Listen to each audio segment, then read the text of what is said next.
Hey guys, welcome to this video on risk management and hazard control process. Risk management and hazard control are some of the most important issues to familiarize yourself with to help ensure safety to all of those around you. There are several different topics to be covered on this subject, but in this video, I will cover the issues that will help to prevent any imminent danger. ANSI/AIHA Z10. The purpose. The purpose of the ANSI/AIHA Z10 is to lay out a framework for an effective occupational health and safety management system. The main elements of the standard require management commitment to the implementation of the standards.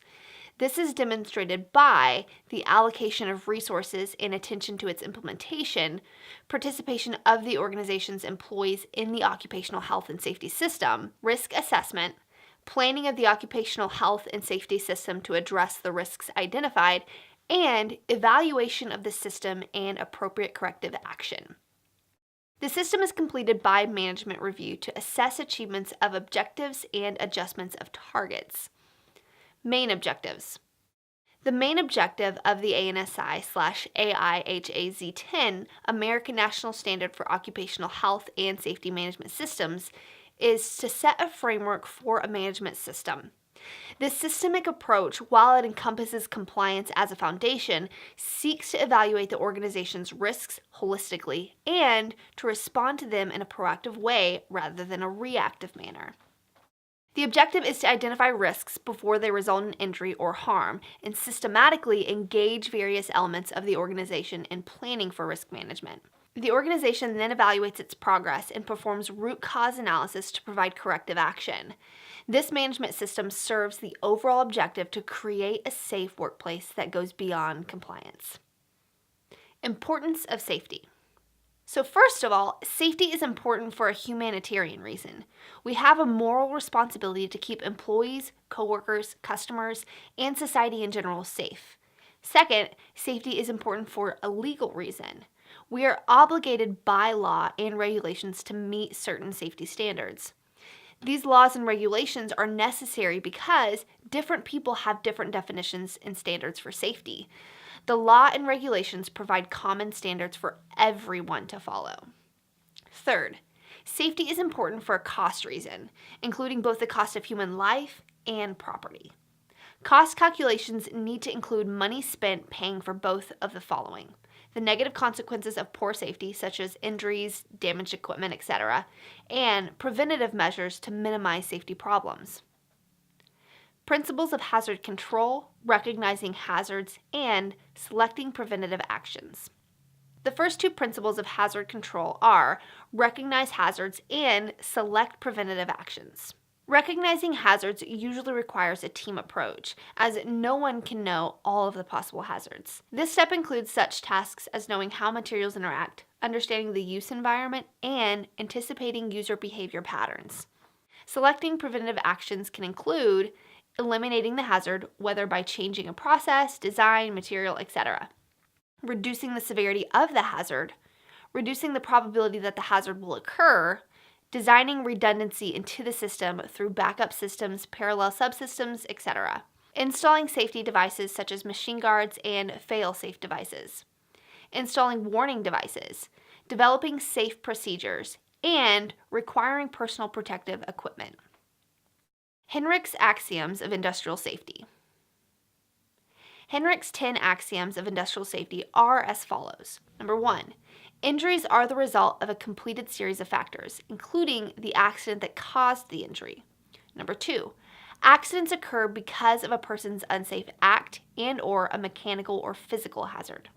Number 3. Most accidents are caused by people's unsafe behavior. 4. Unsafe acts and conditions don't always immediately result in an accident. Number 5. Knowing why people commit unsafe acts can help determine corrective actions. 6. Most accidents are preventable. Number 7. Accident prevention techniques work hand in hand with quality and productivity techniques. Number 8. Safety should be a management responsibility because management can ensure the best results. 9. Supervising plays a key role in preventing industrial accidents. And number 10, Both direct and indirect costs result from accidents. Peterson's accident and incident theory. The accident-incident theory is an outgrowth of the human factors theory. It includes additional elements such as ergonomic traps, decision to err, and system failure. According to this theory, ergonomic traps, such as workstations that are the wrong size, and a conscious decision to err combined with overload can lead to human error, which in turn can lead to an accident. System failure becomes a factor when systems that could mitigate the human error and prevent an accident fail. These systems can include policies, procedures, training, and inspections. Common causes of accidents. The most common causes of accidents, according to Hartshorn, include the following: personal belief and feelings, feeling invincible, ignoring rules and procedures, etc. Decision to work unsafely, mismatch or overload, worker is in poor physical condition or is stressed and tired, the work is too complex or too repetitive, the work environment is too hot or noisy, etc. System failure. Management's failure to provide clear policies and procedures, to correct hazards, to offer training, etc. Traps. Poorly designed workstations, defective equipment, inadequate lighting and ventilation, etc. Unsafe conditions and unsafe acts. Approaches to accident prevention. A reactive approach to accident prevention has 4 basic steps. Number 1, the accident occurs. Number 2, the investigation takes place. 3, results from the investigation are analyzed. And 4, preventative measures are put into place to prevent the accident from happening again. In this approach, an accident must occur first before preventative measures are put into place. A proactive approach to accident prevention tries to keep accidents from occurring in the first place. This approach has 2 steps: analyze potential accidents, and 2, put preventive measures into place to prevent the accidents from occurring. Both approaches rely on concepts of frequency, severity, and cost to set priorities. A frequency strategy focuses on reducing the accidents that occur most frequently. A severity strategy focuses on reducing the accidents that cause the most serious injuries or most damage. A cost strategy focuses on reducing the accidents that are the most expensive. Accident prevention theories. The errors in management systems theory was developed to show the relationship between management and safety. They define an accident as a type of error that interrupts the normal process of work. They further theorize that most errors, as many as 85%, result from poor processes and procedures developed by management. Workers are simply following the process they've been given and therefore cannot avoid making and repeating the error. According to this theory, safety programs should focus on improving processes in order to reduce or eliminate errors. Ideally, management and workers should work together to develop safe and productive processes. The multiple factor theory postulates that accidents are generally caused by many factors working together. The factors change from one incident to another, but generally can be classified as one of the 4 M's defined by Gross. The first M, man, age, skill level, strength, emotional state, etc. Machine, equipment, vehicles, including construction materials, placement of controls, energy sources, etc. Media, environment, road conditions, and weather. Management, organizational structure, policies, procedures, etc. By examining the relationship among these factors, one can analyze processes and procedures and identify ways to prevent or reduce accidents.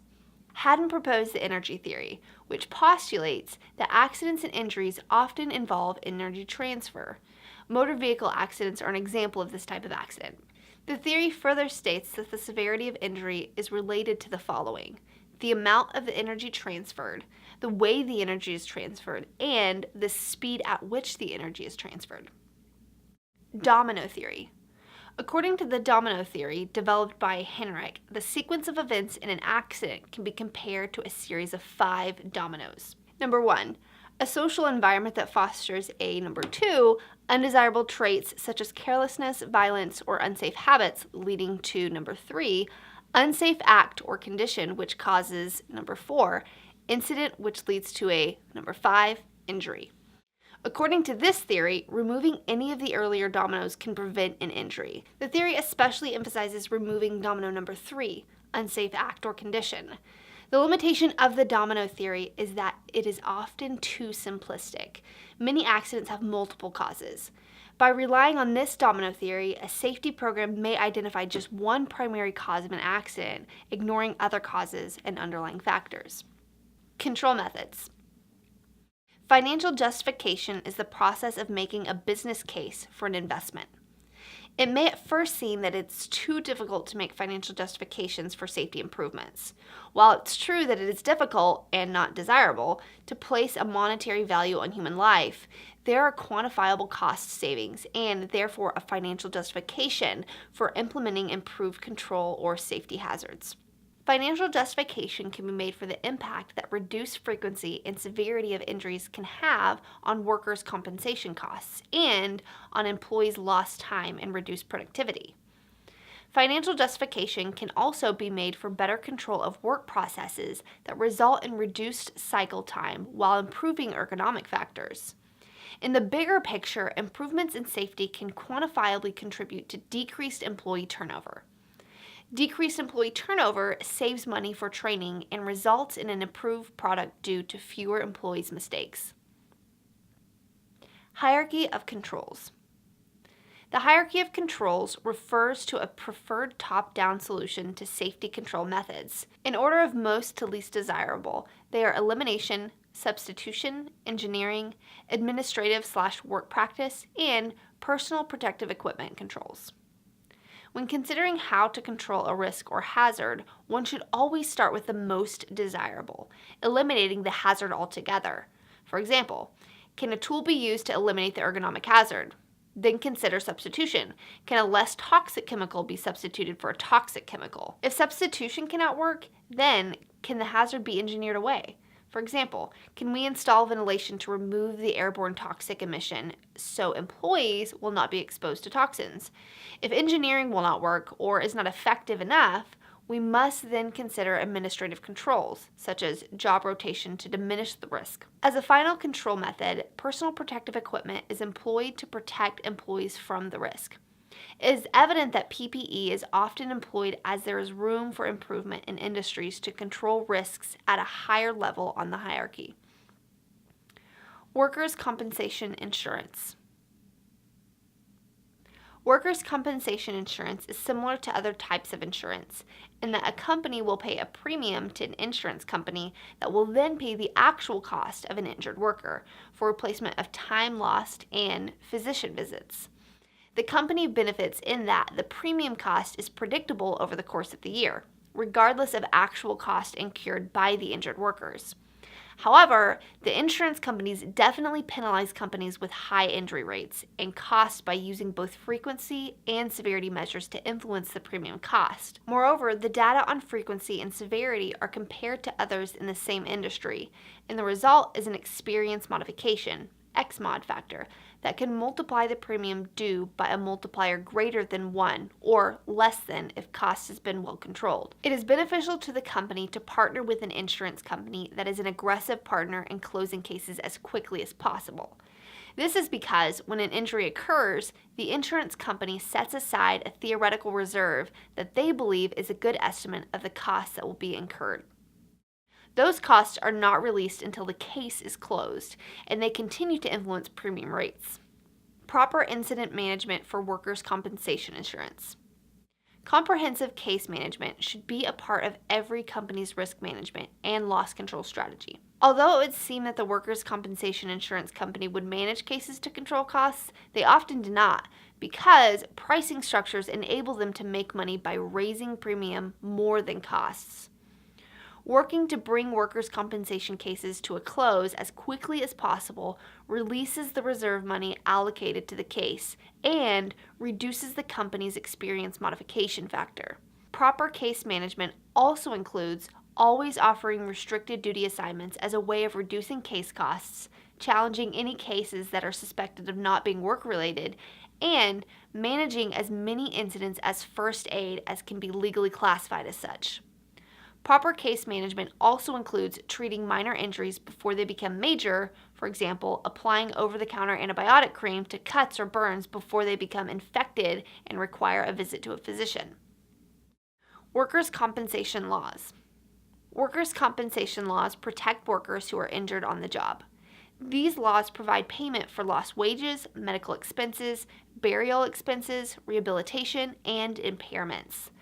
The law has 6 primary objectives: to replace the income a worker misses by being unable to work and to provide prompt medical treatment, to save workers and employers the time, trouble, and expense of litigation, to keep injured workers from turning to public and private charities, to encourage employers to develop procedures that prevent and reduce accidents, to provide workers with rehabilitation so that they can return to work more quickly, and to encourage accident investigations, not in order to find fault, but to prevent similar events from occurring again. Reducing workers' compensation claims. Workers' compensation claims pay workers for injuries they receive due to an on-the-job accident.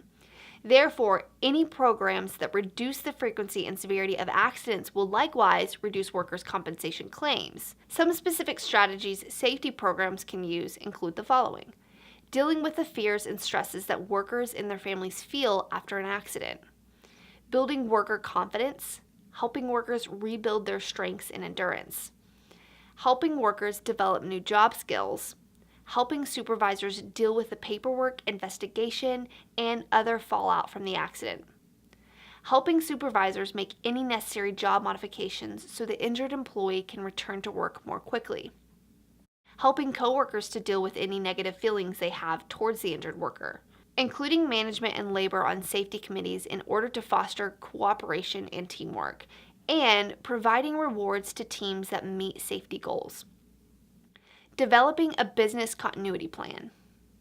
A business continuity plan is a written document that plans for continued business operation and provision of services during interruptions due to natural disasters, fires, or pandemic disease outbreaks. A robust business continuity plan has input from operations, upper management, finance, human resources, safety, information technology, and logistics. First consideration should be given to the potential types of disasters, such as a fire, flood, tornado, hurricane, earthquake, terror attack, or a widespread power or other utility disruption. Critical supplier disruption should also be considered. For example, what alternative suppliers are available? Plans should be made for employee notification, customer notification, restoration of computer systems, restoration of the supply chain, and restoration of transport networks. The documents and telephone contact information should be kept in several locations on and off-site and electronically accessible to the management team. Ergonomics also plays a huge role in risk management and hazard control processes. To check out more of our ergonomics videos or other videos, click right here. See you next time.